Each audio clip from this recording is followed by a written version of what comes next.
إمتى أقدر أقول أنا عندي مشكلة نفسية ومحتاج دلوقتي إني أتكلم مع متخصص؟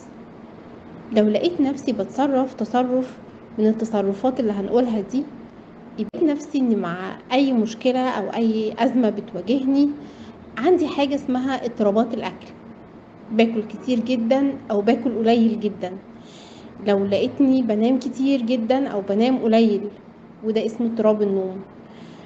لو بقيت بعد أي مشكلة أو مع أي مشكلة بنعزل عن الناس، مش قادر إني أنا أمارس أنشطتي اليومية، يعني مش قادر أدرس، مش قادر أشتغل، مش قادر أتعامل مع الناس، ما عنديش القدرة إني أنفذ مهامي اليومية اللي أنا متعود إن أنا بعملها في الطبيعي.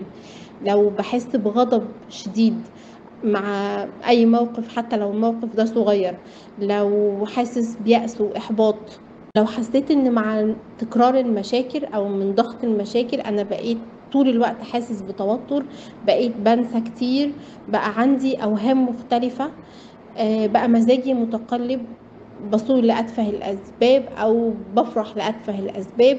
كل دي أمور بتبين لي إني أنا عندي مشكلة نفسية. مش لازم تكون المشكلة سببها المشكلة الحالية اللي أنا بمر بيها، ممكن يكون مشكلة نتيجة تراكمات. في الوقت ده أنا لازم أستشير حد، أتكلم مع متخصص. دمتم بحب.